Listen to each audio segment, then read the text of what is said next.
생생하게 상생하며 YTN 라디오 생생경제. 안녕하세요. YTN 라디오 생생경제 김혜민입니다. 매를 번다는 말이 있습니다. 화를 자초한다는 말이죠. 경제학적으로 표현하면 득은 없이 실만 있는 비경제적인 판단을 말합니다. 맥케인 상원의원 별세 이후 트럼프 대통령의 행동에 비난이 일고 있는데요. 맥케인 의원 사망 소식에 짧은 트윗 하나를 날렸을 뿐 애도 성명도 하지 않았던 트럼프 대통령은 백악관 조기까지 걷어들였습니다. 결국 비판 여론이 거세지자 백악관은 월요일 오후 다시 조기로 고쳐 달고 뒤늦게 애도 성명을 발표했습니다. 평소 사이가 안 좋다고 소문났던 박근혜 전 대통령은 김영삼 전 대통령이 별세했을 때 예우를 갖춰 장례를 준비하라고 했고요. 새로 선출된 민주당 지도부는 어제 이승만 박정희 전 대통령을 참배했습니다. 고인에 대한 마음까지야 이래라 저래라 말할 수는 없지만 사업가인 트럼프 대통령이 조금 더 경제적인 판단을 해야 하지 않을까 싶네요. 2018년 8월 28일 YTN 라디오 생생경제 지금 시작합니다.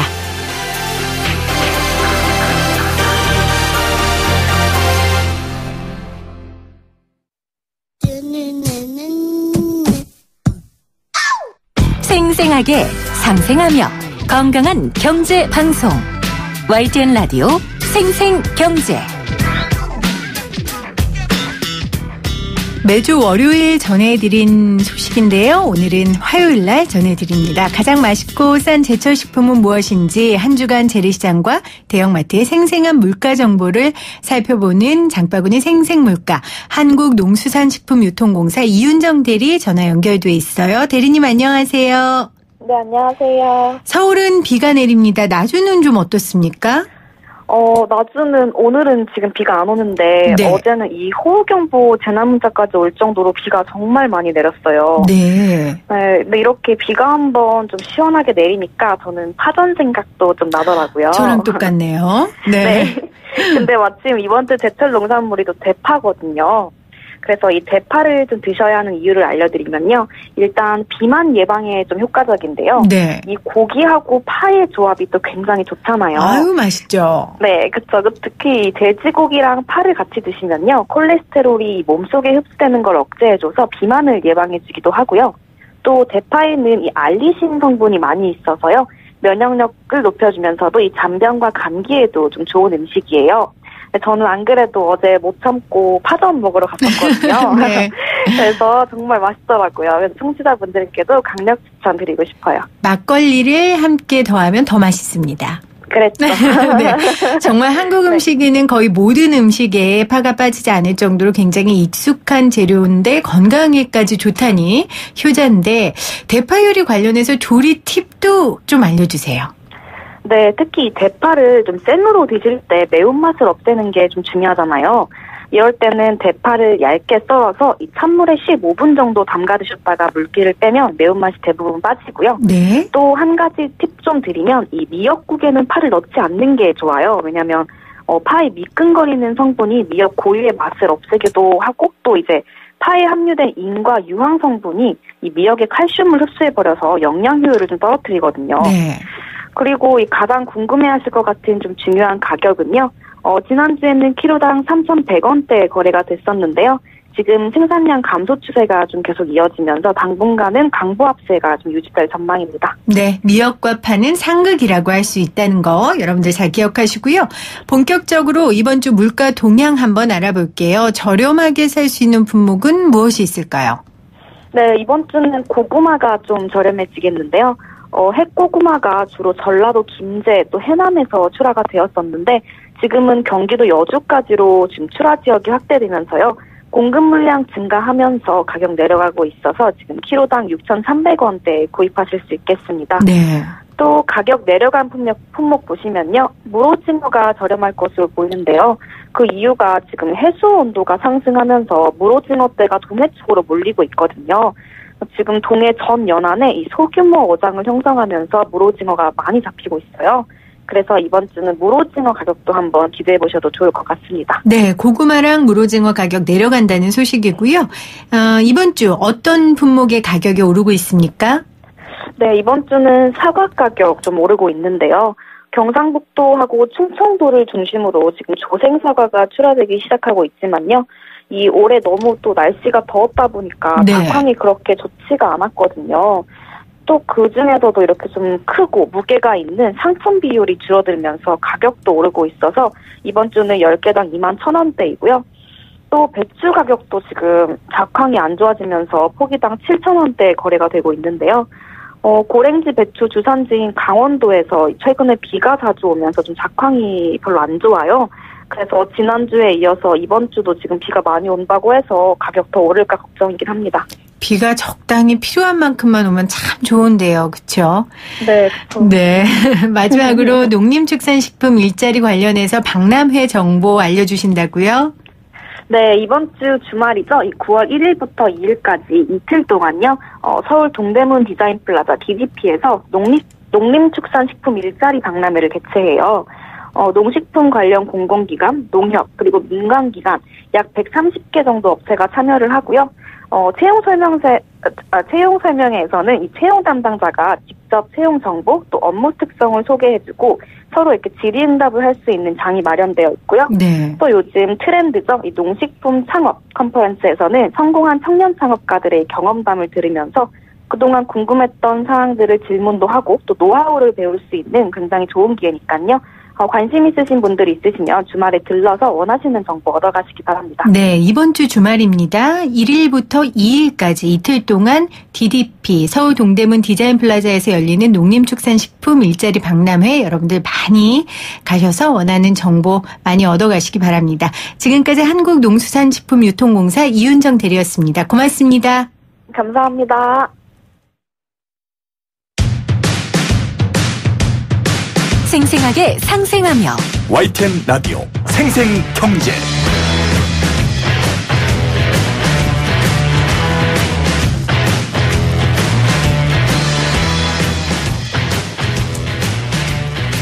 오늘 가장 뜨거운 경제 뉴스를 제일 생생하게 전해드리는 시간입니다. 핸드폰이 생기고 전화번호 외우는 경우가 거의 없잖아요. 그런데 대신 비밀번호를 외워야 하는 경우가 많이 생겼습니다. 각종 사이트 또 앱, 비번 외우는 게 일인데요. 또 왜 이렇게 자꾸 비번을 바꾸라고 하는지 정말 비밀번호 만들다가 신경질 난 게 하루 이틀이 아닙니다. 공인인증서 역시 만만치 않죠. 만들기도 쉽지 않고 사용하기도 쉽지 않은 이 공인인증서를 대체할 수 있는 무언가가 나왔다고 해서 오늘 보안 전문 IT 평론가 한인수 씨 모셨습니다. 평론가님 안녕하세요. 네, 안녕하세요. 제가 경알못, 경제를 알지 못하는 사람으로 유명한 경제 진행자고요. 네, 플러스 기계를 잘 알지 못하는, 네. 플러스, 이 IT 네, 관해서. 네, 네. 그럼 전 아는 게 뭐가 있을까요? 진행을 잘 하시고. 감사합니다. 네. 그래서 제 말은 오늘 좀, 짧고 단순하고 쉬운 질문을 많이 드릴 거예요. 네, 네. 대답을 아주 쉽게 설명을 알겠습니다. 좀 해주시길 부탁드리겠습니다. 네, 최선을 다해보겠습니다. 네. 적폐 세력 공공의 적이라고까지 불렸던 공인인증서예요. 공인인증서가 뭔지 좀 다시 한번 정리를 해 주시겠어요? 이게 그 공인인증서가 과거 한 2000년 이전까지 거슬러 올라가는데요. 네. 인터넷이 발달하면서 전자상거래를 할 때 이를테면은 마치 우리가 오프라인에서 서명을 하는 것과 같이 내가 한 게 맞다. 네. 이렇게 내가 물건을 산 게 맞다. 주문을 한 게 맞다. 이런 걸 하려면 뭔가 서명을 해야 되는데 그런 것을 인터넷상으로 할 수 있게 만드는 수단으로 만든 게 일단 인증서. 그리고 그 앞에 공인이 붙은 건 그 인증서를 아무나 만들게 해주지 말고 그렇죠. 공인된 기관에서 만들어서 배포하면 훨씬 더 공신력이 있지 않을까. 네. 이렇게 해서 다소 처음에 불편했지만 사람들의 신뢰를 받고 전자상거래, 인터넷 그 거래를 활발하게 하는데 네. 기여를 많이 초기에는 했죠. 네. 그러니까 일종의 사이버 거래용 인감 증명서잖아요. 네, 네. 그렇죠. 그런데 사용자들이 굉장히 불편해했단 말이에요. 구체적으로 공인인증서에 좀 어떤 불편함이 있었습니까? 이제 인터넷이 점점 발달하면서 그 특정한 웹 브라우저 말고 이외에도 다양한 인터넷 브라우저가 생겼는데 네. 그 하필이면 그때 우리나라에 굉장히 많은 사람들이 사용하던 여기 그 회사 이름 얘기해도 괜찮은 거죠? 그럼요. 네. 마이크로소프트사에서 만든 익스플로러라는 그 제품이 독점을 하다시피 하고 있는데 그 이후에 시장이 많이 바뀌면서 다른 거를 쓰는 사람들 네. 이 불편함을 느끼기 시작을 했고요. 그리고 점점점 그 소비자들의 데스크탑 노트북에 깔아야 하는 프로그램들이 많아졌습니다. 그러면서 이런 것들이 오히려 불편함을 끼치기 시작하면서 불만이 많아진 거죠. 불편함, 그러니까 깔아야 될 것들이 너무 많아졌고, 이제 또 하나 이용하는 사람 입장에서 아주 단순한 건 은행마다 공인인증서를 각각 발행해야 된다는 거. 그렇죠. 그게 굉장히 불편했었던 것 같아요. 네. 그렇죠. 아까 말씀드렸듯이 공인된 기관이 하나이다 보니까. 네. 근데 인증하는 기관은 하나인데 발급하는 기관들은 굉장히 많잖아요. 그렇죠. 은행마다 다 가서 받을 수 네. 있는데. 근데 공교롭게도 예를 들어서 제가 A라는 은행에 가서 공인인증서를 발급을 했는데 또 다른 B은행을 이용할 수도 있잖아요. 그럼 그 은행에 갔더니 다시 재발급 혹은 다운로드 받아서 다시 네. 재설치하라고 하는 이유는 각각 A은행과 B은행이 관리를 다르게 하고 있었기 때문이거든요. 같은 사람임에도 불구하고. 네. 그게 과거의 제도에서는 이런 불편함이 있을 수밖에 없었기 때문에 아마도 경험하신 분들은 굉장히 불편하다. 은행 인증서를 하는데 왜 은행을 바꿀 때마다 네. 내가 이런 불편을 겪어야 하냐. 이런 네. 얘기들 많이 하셨던 것 같아요. 그래서 이제 그런 불편함 때문에 정부에서는 공인인증 제도를 폐지했고 다양한 기술을 통한 인증 제도를 활성화하겠다고 했고요. 네. 오늘 우리가 다루려는 이 뱅크 사인이 그 중에 하나인 거죠. 네네, 그렇습니다. 네. 자, 이제 뱅크 사인에 대해서 알아볼게요. 어떤 겁니까? 뱅크 사인의 기본적인 건 이제 그 은행들이 공통으로 아까 말씀드렸던 그 불편을 없애기 네. 위해서 공통으로 그 데이터를 그러니까 고객의 공인인증서 같은 인증서를 관리하자. 공통으로. 네, 기본적인 네. 핵심입니다. 네. 그리고 그 기반되는 공통으로 관리하기 위해서 기반 기술로 사용한 것이 요즘 사람들이 말하고 있는 블록체인 기술. 가상화폐 할 때 들어본. 네. 같은 기술인데 네. 블록체인을 가상화폐나 암호화폐에만 사용하는 것이 아니라 많은 개발자들이 이거 다른 데도 쓸 수 있구나. 네. 라고 그런 좋은 용도를 찾아냈고 지금 이 은행 뱅크사인에서 사용된 기술도 블록체인 기술을 사용해서 모든 은행들이 똑같은 데이터를 관리할 수 있게 소위 네. 아까 공인인증서의 경우에는 이제 사람마다 다 한 군데만 일단 가입을 하게 되면 그 공인인증서나 혹은 인증서에 관련된 모든 정보들이 모든 은행이 똑같은 정보를 갖게 되는 거죠. 네. 그래서 은행을 바꿀 때마다 자꾸 내려받고 다시 설치하고 이렇게 할 필요가 없어진 거예요. 그러니까 개인의 정보를 은행이 공통으로 관리하자, 공동으로. 네네. 그런데 그 기술 기반은 블록체인을 기반으로 한다. 네네, 간단하게 맞습니다. 이렇게 이해를 네네. 하면 될까요? 이 경우에는 이제 공인인증서 혹은 인증서를 다 은행들이 공통으로 관리하게 되는 거죠. 그런데 그냥 이렇게 문득 드는 생각은 공통으로 관리한다고 하면 보안이 괜찮을까 이런 생각이 들거든요. 근데 오히려 보안성은 더 높아졌다고 하던데요. 네네. 우리가 아시다시피 그 블록체인 기술이 암호화폐에 적용될 때도 네. 그 해킹이 되지 않는 굉장히 높은 보안 기술이 우수성을 많이 얘기했거든요. 그렇기 때문에 아마도 그런 부분들을 좀 점수를 높게 평가해서 공인인증서를 보관함에 있어서도 블록체인을 활용하면 보안이 좀 더 우수할 수 있다. 네. 이렇게 보고 있는 거죠. 네. 그러면 예전에 아까 우리가 이야기했던 은행마다 인증서를 등록해야 되는 필요가 없어지는 거죠. 다시 네네. 한번 확답을 그렇죠. 드릴게요. 한 군데서만 공인인증서 혹은 인증서를 만들면 네. 그걸 그대로 다른 은행에서 별도의 내려받기나 별도의 옮기기 필요 없이 사용할 수 있다는 거죠. 네. 기존의 공인인증서는 액티브 X를 기반으로 완전히 독점해왔던 시스템이라고 하고요. 네. 이렇게 유지해왔던 이유가 있었을 텐데 이걸 지금 단번에 블록체인으로 이렇게 바꿀 수 있습니까? 이 액티브 X 얘기는 굉장히 긴 사연인데. 네, 사실 저도 이 질문을 읽으면서 제가 무슨 뜻으로 하는지 잘 모르겠어요. 아까 전에 마이크로소프트에 이런 이야기 하셨잖아요. 연결된 얘기죠. 왜냐하면 네. 액티브 X라는 방식은 말 그대로 그 익스플로러라는 그 브라우저에서 네. 여러 가지 프로그램을 만들고 싶은 사람들이 그걸 불러다 쓰는 개발 도구이거든요. 익스플로러라는 브라우저가 기본적으로 제공되는 기능 이외에도 뭔가 새로운 걸 자꾸 개발하고 싶은 사람들을 위한 툴로 사용되는 그런 네. 툴인데 공인인증서를 만드는 그걸 웹브라우저에서 구동을 시키려고 하다 보니까 그걸 불러다 쓴 거죠. 그러니까 아까 말씀드렸듯이 여러 가지 새로운 시스템, 특히 모바일 시대에 와가지고 여러 가지 브라우저들 많아졌는데 이런 것들이 굉장히 문제가 되고 있었던 거고요. 네. 근데 사실상 액티브 X는 점점점 소멸되고 그러니까 불편함을 느끼지 않게 된 이유들이 많이 있습니다. 첫째는 이제 다른 브라우저에서도 공인인증서를 돌아갈 수 있게 많은 개발자들이 은행마다 다 개발이 이미 거의 완료된 상태이고 또 특히 모바일 뱅킹으로 넘어오면서 아예 그러한 브라우저들이 필요 없는 세상이 되었기 때문에 오히려 블록체인 때문에 이 문제가 해결됐다기보다는 그 이후에 모바일 뱅킹으로 넘어오면서 사람들이 스마트폰으로 쉽게 네. 전자상거래뿐만 아니라 은행을 사용할 수 있게 되면서 이 문제가 많이 잠잠해진 것 같아요. 스마트폰이라는 도구가 새로 생기면서 그렇죠. 결론은 더 쉬워졌다. 사실 이걸 사용하는 사용자 입장에서는 뭐 기술이 바뀌었고 이렇게밖에 중요하지 않고요. 그래서 이 뱅크 사인을 어떻게 설치하냐. 기존 네. 인증서보다 좀 쉽냐. 이 방법이 더 중요하거든요. 그렇죠. 이 방법을 좀 안내해 주시겠어요? 이게 자세히 지금 안내받은 지 얼마 안 되지 않아서 네. 좀 더 살펴봐야 되겠지만요. 기본적으로는 과거의 공인인증서를 내려받기와 크게 다르지 않아요.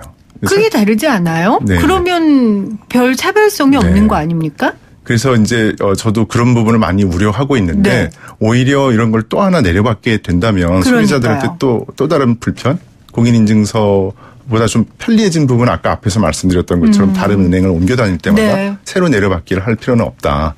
하지만 이걸 최초에 한 번을 내려받아야 하는. 그건 좀 해야죠. 평론가님. 네. 그것까지 불편하면 네. 좀 그렇긴 한데. 네. 그래서요. 설치하는 과정은 그렇게 어렵지 않습니다. 네. 공인인증서 내려받은 경험이 있으신 분들은 아마 다 누구나 쉽게 그 안내에 따라서 할 수 있을 것 같은데요. 보면 이제 은행마다 과거에 공인인증서 설치하기. 맞아요. 공인인증센터로 가기. 네. 그런 버튼 같은 것들이 있잖아요. 그러면 아마 비슷한 것들이 각 은행마다 설치되어 있을 것이고요. 그걸 누르면 안내한 화면에서 아주 기본적인 은행에서 이미 개인 신원 정보를 확인했기 때문에 네. 뭐 기본적인 다른 정보를 놓고 그다음에 또 안내에 따라서 클릭하면 아마 이중 인증을 하게 될 겁니다. 자기 스마트폰 가지고 지금 하고 있는 사람이 본인이 맞는지를 추가적으로 확인해야 되니까 뭐 이중 인증하는 방법, 추가 인증하는 방법은 스마트폰에 문자 메시지를 보낸다거나 아니면 네. 또 이미 설치된 어떤 다른 앱을 통해서 부가적으로 인증을 한 번 더 하게 하는 혹은 또 은행의 경우는 OTP나 또 이런 카드 같은 거 가지고 추가 인증을 시키기도 하는데 여러 가지 방법으로 그 중에 하나 선택해서 추가 인증을 하게 되면 이제 내려받기가 되고 네. 그 말 그대로 뱅크 사인이 설치되는 건데요. 이게 아마도 기존 공인 인증서보다 조금 더 간편해졌다 이렇게 네. 얘기하시는 분들도 있지만 크게 큰 차이는 별로 많이 느끼지 않을 것 같아요. 큰 차이를 별로 느끼지 않을 것이다 얘기를 하셨는데 사실은 좀 추세를 보면 탈인증서 아닙니까? 네, 그러니까 맞습니다. 네. 이런 부분에 비춰본다면 결국 이것도 세계적인 추세에 맞지 않는 거 아닌지 그런 생각이 드는데요. 네, 앵커님이 굉장히 정확하게 말씀하신 건데요. 아니 왜냐하면 저 같은 사람들은 훔쳐갈 돈도 크지 않고 보안 그렇게 중요하지 않고 그냥 간단한 게 좋거든요. 네. 그런 단순한 생각에서 여쭤보는 건데 정말 세계적인 추세는 결국 탈인증서 맞죠? 네, 더 정확히 말씀드리면 어떤 그 보안에 관한 부담을 소비자한테 자꾸 떠넘기지 않고 뭐 개발한 회사랄지 네. 은행이랄지 공급하는 사람들이 다 책임을 지는 형태로 많이 바뀌어가고 있고요. 결국 책임의 소재도 있는 네, 거군요. 네, 네. 그걸 이제 보안 전문가들은 보안 내재화라는 용어를 많이 사용하시는데요. 네. 말 그대로 공급한 사람이 자기가 책임진다는 걸 이제 함축적으로 얘기하는 용어인데요. 은행에서 이미 우리나라뿐만 아니라 다른 나라에서도 이미 많이 하고 있죠. 네. 소비자의 불편을 최소화하고 소비자가 가급적 까는 거를 최소화하자. 그래야지만 오히려 더 그것들이 더 강력한 보완을 할 수 있다. 이런 철학을 갖고 있는 분들도 많이 계십니다. 네. 또 앞으로 어떻게 될지 모르겠네요. 이런 추세라면 그렇죠? 네. 그리고 이제 의무적으로 사용해야 되는 그 제도가 폐지됐기 때문에 또 새로운 기술들이 뭐 본물처럼 나올 거고요. 네, 네. 최근에 그 인터넷 전문 은행 같은 경우에는 그 앱 자체에다가 인증서의 기능을 하는 걸 내재화해서 앱을 다운로드 받을 때 자동으로 네. 다운로드 받게 하는 그런 은행들도 있고요. 그러면 이제 공인 인증서든 혹은 별도 인증서를 별도 앱으로 깔 필요가 없는 굉장히 편리함을 주고 또 그걸 갱신 주기도 공급하는 은행에서 자세히 알아서 하기 때문에 네. 소비자가 굉장히 불편을 더는 그런 추세로 많이 변하고 있습니다. 은행들도 고객들 유치할 때 저희 은행에 오시면 되게 쉽게 할 수 있습니다. 이것도 하나의 경쟁 그렇죠. 그게 되겠네요. 네, 이제 네. 기술을 자유롭게 개발하고 상용화할 수 있으니까요. 네, 금융위가 추진하는 내용입니다. 이 뱅크사인은요. 내려받는 과정이나 이런 것들에 대해서는 홍보 안내가 있을 테니까 사이트를 여러분 참조해 주시면 좋을 것 같습니다. 오늘 뱅크사인 공인인증서 대체 보완될까 하는 내용으로 IT평론가 한인수 평론가님과 함께했고요. 저는 2부에 다시 오도록 하겠습니다. 평론가님 고맙습니다. 네, 고맙습니다.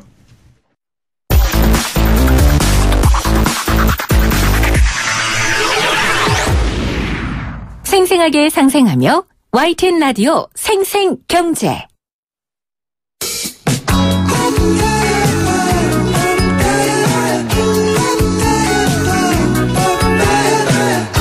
한국 경제를 생생하고 상생하게 만드는 분들을 모시는 시간입니다. 매주 화요일 생생초대석으로 함께하는데요. 경쟁사회, 피로사회, 탈진사회, 외로운 사회.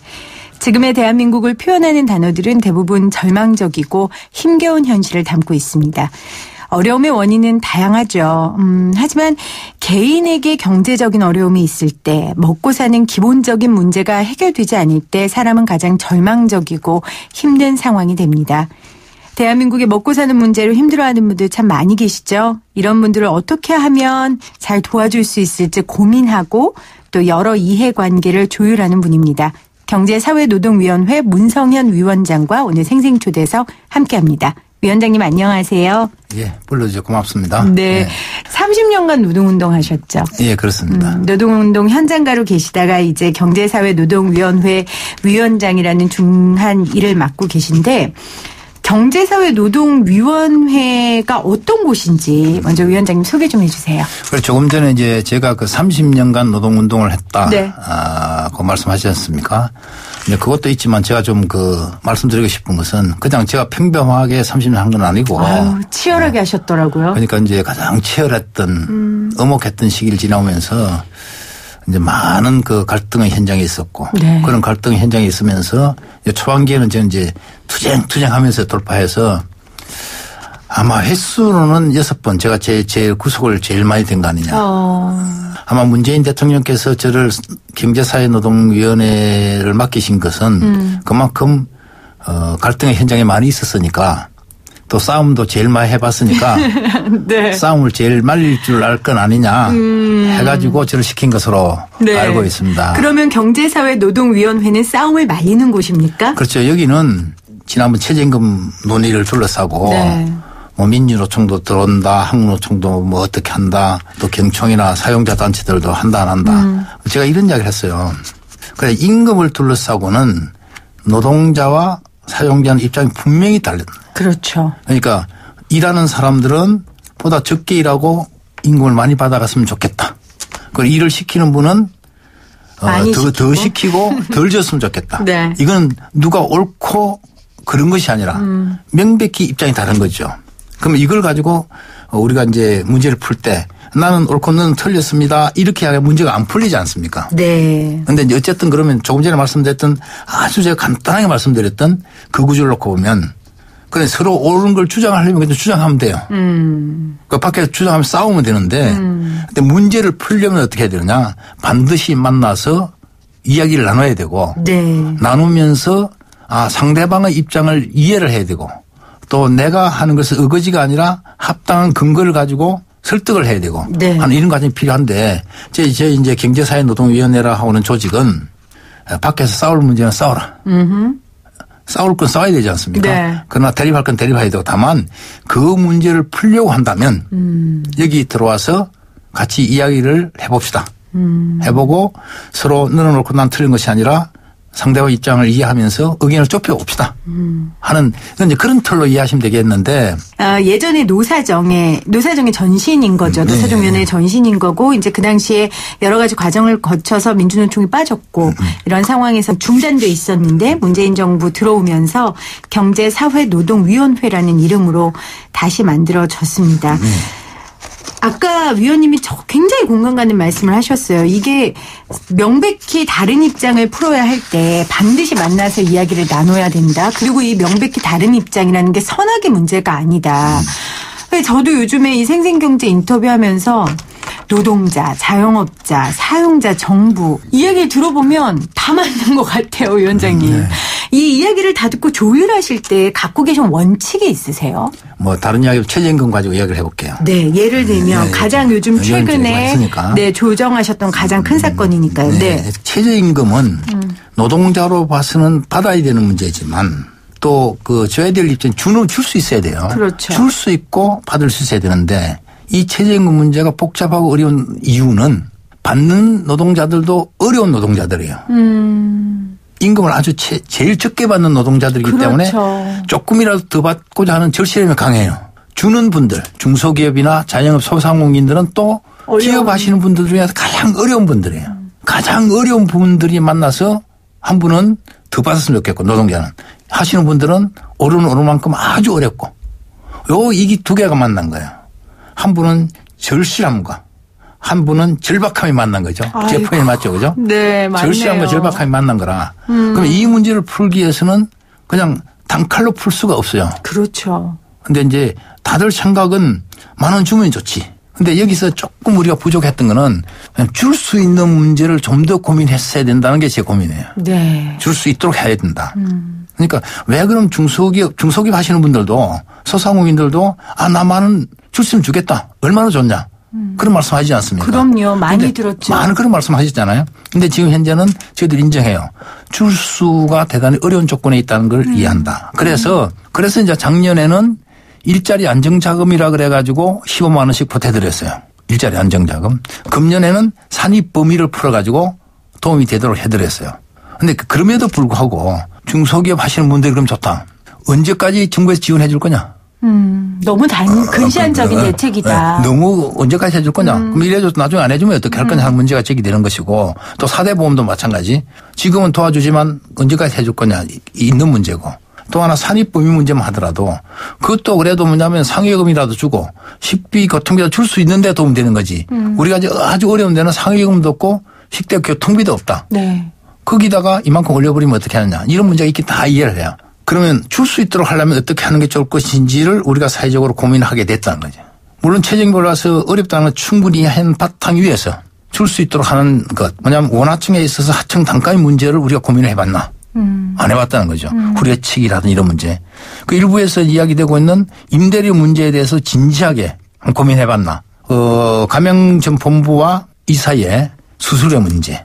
그래서 나는 이제 이런 문제들이 좀 고민이 됐어야 되는데 네. 안 됐다는 거죠. 그러니까 저는 지금부터 이 부분에 대해서 진지하게 고민하자. 그러면 위원장님 이제 정부 내에서도 뭐 장하성 실장, 김동연 장관의 개인의 갈등의 문제가 아닌 거고요. 이건 말씀하신 것처럼 여러 사람들이 속도가 너무 빠르지 않았냐, 우선순위가 바뀌지 않았냐라는 지적을 하는데 그 부분에 대해서 위원장님도 동의를 하시는 겁니까?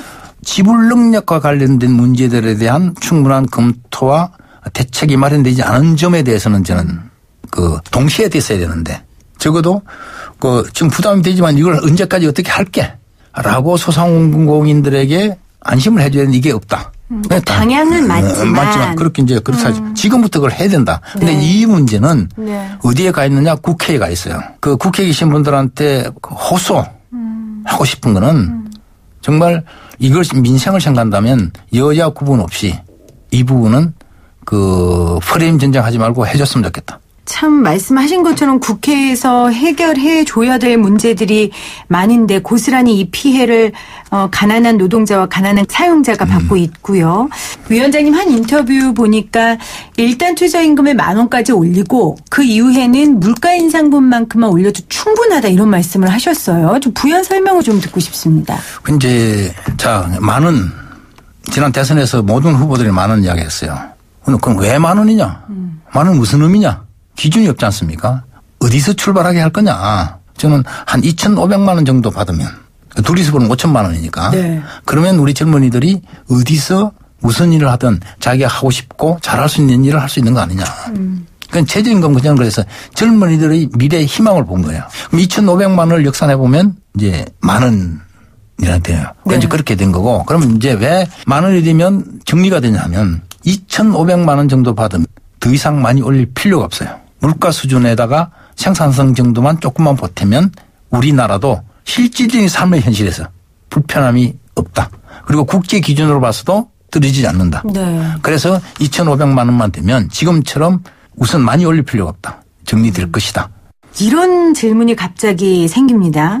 위원장님 30년간 노동운동하시다 이제 조율을 하시는데 혹시 노동계 측에서 그래도 노동운동 하던 사람이 위원장이 됐으니까 내 편이 좀 돼주겠지.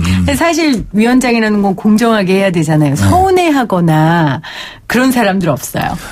DNA는 노동이에요. 네. 그걸 뭐 제가 부정하지도 할 수도 없고 부정하지도 않아요. 저는 뭐 노동운동을 했고 네. 또 누구보다 치열하게 했고 이제 그렇긴 하지만 아까 제가 처음에 말씀드렸던 그럼 지금 해야 될 역할, 노동에서 무언가를 해야 될 역할 중에 싸움을 가장 많이 해본 사람이 싸움을 풀 줄 안다고 하는 그 지점을 제가 말씀드리고 싶어요. 근데 지금 이제 그런 사람이 필요하다는 거죠. 네. 그래서 이제 저는 뭐 저만 그런 것이 아니라 상당히 많은 부분들이 이제 그동안 열심히 투쟁을 했고 노조가 또 지금도 뭐 투쟁해야 될 건 하지만 그러나 합리적인 대화를 통해서 문제를 풀어야 된다고 하는 분들이 많이 있기 때문에 네. 이분들 같이 논의해서 풀어나간다. 말하자면 노동자지만 그 사용자 입장을 충분히 고려하면서 서로 이야기해야 된다고 하는 제가 대표해서 문제를 푼다. 이렇게 보면 오히려 이제 최근에 제가 많은 오히려 이제 노동자들보다도 사용자들을 기업하신 분들을 많이 만나는데 가서 강의도 하시고 그러시더라고요. 아니 뭐 문위원장 정도 되면 우리가 좀 충분히 믿고 일을 할 수 있겠다는 이야기를 제가 많이 들어요. 기업들은 당연하고요. 일반 국민들도 노동운동, 노조 이렇게 하면 굉장히 일방적이고 과격하다라는 생각들을 많이 하신단 말이에요. 사실 그만큼 노동 환경이 어려웠기 때문에 그렇게 할 수밖에 없었던 노동운동 하시는 분들의 사연도 있고요. 건강한 노사관계라는 건 어떤 걸까요? 그러면 위원장님. 저는 규정되지 않았다. 노동조합이든 노동운동이든 이제 변화 발전의 과정들이 있다. 한때 일본의 노동자들이 춘투라고 해서 치열하게 투쟁을 했어요. 근데 지금 안 하고 있어요. 우리가 노조하면 과격하고 이런 것이 아니라 노조도 변화 발전한다는 거죠. 처음에는 투쟁할 수밖에 없어요. 먹고 살아야 되니까. 먹고 살기 힘드니까. 근데 먹고 살기 힘들어서 1년을 투쟁하고 5년을 투쟁하고 10년을 하고 30년 하다 보면 투쟁한 성과가 쌓이거든요. 네. 그럼 그때부터는 굳이 투쟁하지 않아도 된다 이런 게. 이미 그게 이제 그 일본이나 다른 나라 그렇게 가 있고 우리도 그렇게 갈 것이라고 생각하는데 우리의 경우에 중대한 문제가 발생했어요. 다른 나라와 다르게. 뭐냐면 이렇게 30년 이상 87년 이후 30년 동안 노동조합 운동은 정의로운 길이다. 열심히 투쟁하자 해서 이만큼 왔는데 그래도 우리나라가 이제 노동조합이라도 할 수 있는 곳 대기업 정규직 노동자들 지금 중견기업까지는 노동조합을 해가지고 먹고 살만해졌는데 30년 지나고 보니까 노동조합도 할 수 없는 노동자들 비정규직 노동자들 중소기업 노동자들은 100대 50의 사회가 돼버렸다며 이게 네. 이제 격차 세력이지 않습니까? 네. 그래서 제가 요즘 이야기하는 거는 그동안 우리가 투쟁해온 것은 정당하고도 정의로웠다. 그러나 지금부터 여전히 배고프고 먹고 살기 힘들면 투쟁을 해라. 그러나 먹고 살만하다면 다시 한번 돌이켜보면서 지금도 먹고 살기 힘든 비정규직 노동자들이나 중소기업 노동자들 거기 포함해서 소상공인 중소기업 하시는 분들의 어려움도 우리가 안고 가야 되는 거 아니냐. 그런 시대가 됐다. 네. 제가 이제 그런 것을 말하고 싶어요. 그런 시대가 되었다 말씀 주셨는데 최근 그 노동 환경의 변화가 굉장히 두드러집니다. 이제 근로시간 단축이 대표적인 걸 텐데요. 이제 2달 정도 되어 가는데 전면 시행을 앞두고 챙겨야 할 부분들이 좀 많을 것 같아요. 어떤 부분들이 있을까요, 위원장님? 우리나라는 더 이상 저임금 장시간 노동으로 가서는 안 된다는 법이에요. 우리나라 세계 경제의 10위권이지 않습니까? 이런 정도 되면 우리나라 노동자들이 만드는 상품은 더 이상 싸구려 상품이 되면 안 돼요. 업그레이드 시켜야 됩니다. 그 위상에 걸맞는. 위상이 되려면 거기에 일하는 노동이 싼 싸구려 임금이나 싸구려 노동이 되면 안 돼요. 네. 임금도 품격이 있어야 되고 노동도 시간도 품격이 있어야 돼요. 그러면 네. 지향에 저는 단순히 일을 더 하자 더 받자가 아니라 앞으로 우리나라가 지향해야 될 발전해야 될 방향이라는 것이 품격 있는 노동 시간, 품격 있는 임금이 돼야 된다. 네. 그러자면 노동 시간 문제도 지금처럼 장시간 노동으로 가서는 품격 있는 상품이 나오지 않는다. 10시간 노동을 하려면 대충 10시간 해요. 네. 그러나 우리가 충분히 논의해서 그러지 말고 이게 보니까 10시간 일하면서 한 2-3시간은 그냥 대충 하는 것 같다. 이거 대충 하는 거 말고 줄이자. 네. 좀 일을 효율성 있게 하고 생산성 높이고 대신 그럼 높아진 만큼 임금 안 줄이고 네. 임금 그대로 줄게. 난 이런 논의를 해야 된다는 거죠. 지금 이제 우리가 68시간에서 52시간에 넘어오는 과정 속에서 제가 안타깝게 생각하는 것은 52시간 가지고 안 돼요. 지금은 제가 생각할 때는 세계적 기준에 보면 40시간으로 가야 돼요. 네. 네? 주말 노동을 하면 안 돼요. 그래야 경쟁력 있는 상품이 나오는 우리나라 되는데 근데 이제 68시간이냐 52시간 중요한 것이 아니라 정말 한 40시간 일하고도 경쟁력 있는 우리나라 경제가 돼야 된다. 난 이제 그 논의를 해야 된다고 생각해요. 그러니까 품격 있는 노동의 결과물을 얻으려면 이 품격 있는 노동 시간이 전제돼야 한다. 그렇기 때문에 주 52시간제는 반드시 필요한데 위원장님께서 탄력적 운영을 해야 된다라고 지적하신 바가 있으세요? 네. 이거는 그러니까 이걸 이데올로기로 가지고 실제로 놓고 보면 현실성에 맞게. 현실 두 가지 문제가 있어요. 하나는 그동안 68시간 일하는데 익숙해져 있지 않습니까? 그렇죠. 우리 모두가. 사용자나 근로자나 다 거기 익숙해 있네. 이걸 이제 50년 줄이려고 그러면 뭔가 현실적으로 고려해야 될 지점들이 있어요. 68 그동안 물량을 쭉 받아온 것들을 68시간 주말 노동을 전제로 해왔던 곳은 물량이 그대로 있으면 그걸 50은 못 하지 않습니까? 그럼 일정하게 그 부분을 어떻게 할 것인지 현실적으로 고민해야 되고 이런 점이 또 이제 노동의 성격상 불가피하게 탄력적으로 운영할 수밖에 없는 게 있습니다. 제가 이제 조선소를 보면 배를 만들어서 시운전을 하러 바다에 띄워요. 그러면 열흘 내지 한 달 동안 있어야 될 때도 있어요. 도저히 이 법으로는 불가피하잖아요. 네. 이 부분을 하겠어요. 그렇기 네. 때문에 어떤 노동의 경우에는 불가피하게 탄력적으로 운영할 수밖에 없다. 근데 이것도 노사간에 모여서 이야기하면 다 인정해요. 선풍기 이제 지금 에어컨 만드는 공장이 겨울에는 바빠요. 그렇죠. 여름에는 안 바빠요. 네. 이건 노사가 모두 인정하는 거라. 그렇지 않습니까? 네. 그럼 난 이런 것도 노사가 이야기하면 그 작업의 성격에 맞게 충분히 운영할 수 있다만 제가 걱정하는 것은 이걸 열어주면 오용하고 남용하고 악용하는 케이스가 생겨요. 미꾸라지가 생길까 봐요. 그런 지점이 난 이제 그러나 그것은 이후에 행정감독이라든지 여러 가지 그 노동 문화의 어떤 성숙을 통해서 네. 그런 극복해야 될 문제지 또 그 오용 남용 악용 때문에 필요한 탄력성을 예민하면 안 된다 하는 네. 점은 제 생각입니다. 오늘 생생 초대해서 경제사회노동위원회 문성현 위원장과 이야기 나누고 있는데요. 제가 위원장님과 이야기 나눠보니까 30년간 노동 현장에 계셨기 때문에 현실적 감각이 굉장히 뛰어나신 것 같아요. 근데 제가 이제 청취자들 문자를 받아보면 지금 우리나라의 경제정책을 수립하고 만드는 사람들이 현장에 나가보지 않았다. 너무 현실을 모른다라는 지적들을 많이 하거든요. 이 부분은 어떻게 생각하십니까? 좀 남이야할 거면 제가 하나 말씀드릴게요. 네. 이제 오히려 이제 이 이야기를 들으면서 그런 것도 있구나, 그런 걸 했구나. 라는 걸 좀 말씀드리고 싶어서 제가 금년에 STX 조선이라고 해서 지금 조선소가 어렵지 않습니까? 그렇죠. 특히 중형 조선소가 어려워요. 거기에서 40%를 구조조정하라는 일이 왔어요. 그럼 100명이라면 40명을 잘라라는 거예요. 근데 제가 이제 현장에 갔죠. 네. 가니까 아까도 뭐 말씀드렸지만 40명 나가면 갈 데가 없어요. 갈 데가. 그렇죠. 가봐야 비정규직이고 중소기업 임금 반으로 깎아요.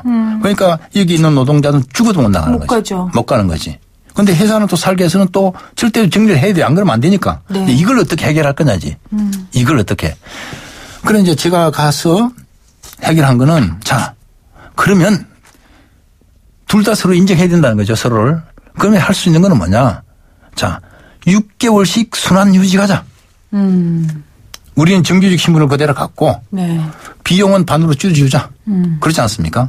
그러면 이건 어떻게 보면 40% 구조조정하라는 걸 우리는 10% 더 해준 거란 말이에요. 노조자 입장에서. 그럼에도 그걸 노조가 받았어요. 왜냐? 그렇게 하는 것이 비정규직으로 나락에 떨어진 것보다 낫기 때문에. 근데 만약면 이렇게 되는 것 중에는 제가 느낄 때는 안 그래도 현장도 어떤 뭔가의 명분을 찾아 풀고 싶은데 노동 현장에도. 네. 그래도 문성현 선배가 와서 하니까. 그렇죠. 그 뭐 한번 그걸 믿고 해보자. 삶으로 살았던 분이니까 그거를 받아들일 수 있죠. 해보자 하는 것이 이제 공감대가 있어가지고 그렇게 정리되지 않았겠는가. 이렇게 해서 제가 하나 말씀 지금 고용 문제 때문에 여러 가지 복잡하지 않습니까? 네. 근데 제가 이제 좀 자부심 섞어 말씀드리면 그래서 제가 금년 상반기에 금호타이어나 SD조선이나 또 GM코리아나 또 지금 뭐 성동조선이나 앞으로 현대중공업이나 네. 이런 곳곳에 제가 한 원칙 고용은 유지하되 거기에 들어간 비용은 책임은 같이 나눈다. 네. 이렇게 하면 제가 볼 때는 그래도 이번에 금년 상반기에 이런 문제를 제가 풀 때 뭐 장하성 아까 말한 장하성 실장님이나 김동연 부총님이나 관계되는 장관들하고 같이 모여서 같이 풀었어요. 이 원칙을 네. 고용은 유지하고 책임은 분담한다. 그렇게 봅시다. 금호타이어가 만약에 망했다. 그러면 몇만 명이 광주 시내에 일자리 없어져요. 그럼요. 그걸 지킨 거죠. 네. 그리고 ST의 조선도 마찬가지고 앞으로 하는 건 뭐냐면 일자리를 만드는 것도 만드는 거지만 갈등의 현장에서 일자리를 지키는 노력을 했을 때 이 부분도 저는 앞으로 뭐 10만 얼마를 지켜낼 수 있다. 뭐 이런 점들도 국민들에게 말씀드리고 싶어요. 일자리가 단순히 젖줄이 아니라 사회적 안전망이잖아요. 네. 그 안에 들어가 있는 건데 일자리가 없어진다는 건 정말 광야에 그냥 내동댕이 쳐지는 거니까요. 위원장님이 가셔서 직접 이야기를 듣고 현실적인 대안을 주신다는 게 참 귀한 일인 것 같습니다. 근데 보니까요, 위원장님, 경제사회노동위원회에서 국민연금도 합니까? 안 하시는 게 뭡니까, 도대체? 그러니까 이제 국민연금과 관련해서 네. 뭐 저희들은 가능하면 이거 워낙 무겁고 힘든 문제라서 좀 뭐 국회에서 바로 가져갔으면 좋겠다는 생각하는데 그래서 연금은 뭐냐면 연금은 노동자가 자기 임금에서 돈을 내고 네. 사용자가 그만큼 같이 내서 만드는 게 연금이에요. 그렇죠. 그걸 이제 공적기구 연금공단에서 관리를 하는 건데 내가 내는 임금을 바탕으로 하고 운영되는 이 연금에 대해서 노동자들이 관심을 갖고 주체적으로 나서야 된다. 네. 이번을 계기로 해서. 그래서 저는 우리 위원회로 오면 해결 안 되고 말고를 떠나서 이 연금 운용과 앞으로 미래의 전망은 국회에 있는 것도 아니고 정부에 있는 것도 아니고 바로 노동자 여러분에게 있습니다라는 걸 저는 확인하고 싶은 거예요. 연금 관련해서. 그러니까 공론화할 수 있는 장을 만드신다는 거잖아요. 예. 네, 특히 국민연금 같은 경우에 최저임금보다 관심 갖고 적용받는 사람들이 더 많으니까. 돈이 그렇죠. 지금 뭐 그렇죠. 그 규모도 훨씬 다르고. 네. 그래서 지금 사회보험 연구 태스크포스 꾸려서 국민연금 개혁 방안을 검토하신다고 하셨는데 특별 방향을 잡으신 게 있습니까? 아니 뭐 이거는요. 세상 일은 복잡한 것 같지만 간단해요. 이제 같이 모여놓으면 해결이 되게 돼 있어. 국민연금이 우리 국민들의 삶에 특히 일하는 노동자들의 삶에 절실하냐 안 하냐. 받아도 되냐 안 받아도 되냐. 절실함을 가지고 해결하게 돼 있어요. 문제 해결의 힘은 공식에 있지도 않아요. 책에 있지도 않아요. 네. 그건 참조할 뿐이에요.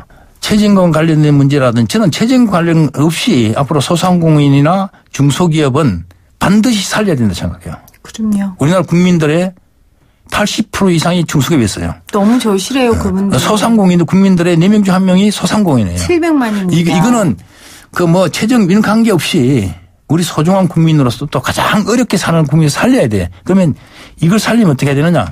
이분들의 목소리를 사회 어딘가 담아야 돼요. 그래서 저는 이제 새롭게 시작하는 우리 경제사회노동위원회 가장 중요한 거는 그동안에는 경총상공회의소 한국노총, 민주노총 이런 중심을 했는데 앞으로 될 때는 중견기업, 중소기업, 소상공인 그리고 비정규직 노동자, 청년, 여성, 비정규직 노동자들이 오실 거예요. 맞는 것 같아요. 왜냐하면 노동 환경이 그렇게 다양해졌잖아요. 노동 주체도 다양해졌고요. 그러니까 위원장님 사실 그걸 취임 초부터 얘기하셨는데 굉장히 반발에 많이 부딪히신 걸로 알고 있는데요. 이제 국민들에게 우리는 그만큼 우리 사회가 발전했어요. 저는 국민들에게 갈등이 지금 많지 않습니까? 많은데 제가 국민들 말씀드리고 싶은 것은 우리나라만큼 특히 우리나라 노동자들이나 사용자만큼 대립 갈등의 역사 속에서 그것을 풀 수 있는 경험도 많은 국민이 없어요. 전 세계적으로. 그렇네요. 없어요. 네. 다 풀어왔어요. 이것도 이제 모아놓으면 같이 있으면 절실하니까 그런 장을 만들겠다 앞으로 그런 겁니다. 절실함을 가진 사람들을 한 자리에 모아놓고 이야기를 듣고 서로 토론하고 그러다 보면 해결이 될 거다. 제가 어떻게 보면 되게 교과서적인 얘기인데 위원장님이 30년을 그런 방법으로 노동 현장에 계셨기 때문에 이해할 수 있을 것 같고 맞다는 생각이 듭니다. 네. 오늘 경제사회노동위원회 문성현 위원장과 함께 했습니다. 앞으로도 계속해서 한국 경제가 생생하게 상생하게 나갈 수 있도록 애써주시길 부탁드립니다. 예. 위원장님 고맙습니다. 국민 여러분 힘냅시다.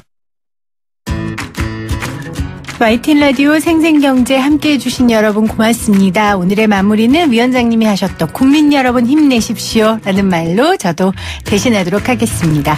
이 프로그램은 방송통신위원회의 방송통신발전기금을 지원받아 제작하고 있고요. 포스코와 함께합니다. 여러분 내일 뵙겠습니다.